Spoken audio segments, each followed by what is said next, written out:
I've never thought about life as an exam before, honestly. It's an interesting perspective though, and it got me wondering, what if it is? Is it a pass or fail thing? Is it a competition? Who marks the papers? When? And why? And the more I thought about it, the more confusing it became. But whatever it is, be it a competition or a pass or fail thing, whatever, the first people that come to mind when you think of the ones who do win, the ones who do pass, are the great ones. The Caesars, the Jobs, the Einsteins, the Bransons, the Warren and Buffetts, the outliers. Speaking of outliers, I received a book on success. It was written by Malcolm Gladwell. The book was called Outliers.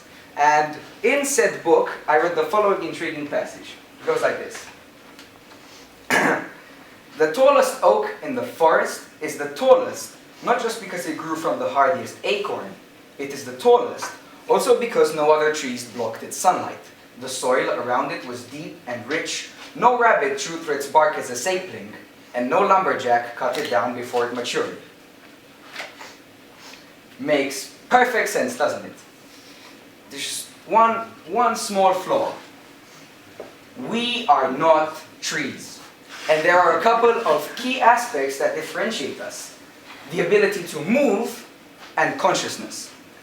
They may not seem like much, but these two things, they let you see if anyone is blocking your sunlight. They let you feel that the soil around you is poor. They let you realize that there is something gnawing on your bark, and they let you hear a lumberjack from afar. We can move, fight, avoid, ditch, duck, one way or another, remove obstacles from our ways and blockers from around us. So, at our own will, we can be successful. We can pass this exam of life. And here's an example. A man named Ian Coombe left Ukraine at the age of 16, along with his mother, leaving his father behind. So he cut his roots, moved from a place with no sun to a fertile land, so to speak, and he started building a mobile application that in 4 years would gather way over 400 million users that exchange 50 million messages every day. A couple of weeks ago, his business, What's Up, was bought by Facebook for $16 billion. So he clearly kicked the rabbits, he avoided the lumberjacks, he passed this exam by becoming an outlier. But are these people the only ones? Do you need $16 billion to pass? Are we buying the stairway to heaven? No. Can anyone say that the people who do their jobs to the maximum potential, the dedicated firefighters, the perfectionist builders, the great teachers or doctors, don't pass the exam? Oh boy, yes they do, let me tell you. Because I mentioned it takes success to pass this exam. What is success? The way I see it, success is influence. Influence on other people's lives. The outliers influence the world over. But not that much when you take it all down to a personal level. Yes, they put a phone in your hand, one that you use every day, and apparently make them quite a large amount of money by doing so. But think of these other people. A vet, for example. Think of the influence he has, indeed on a smaller bunch. If your dog was ill, and it were up to that man to save your doggy, and he did, you would chuck your phone in a river and gladly watch it float away, looking back to that man as a hero. Think of a good teacher. Think of a good teacher, a good motivator. They build people.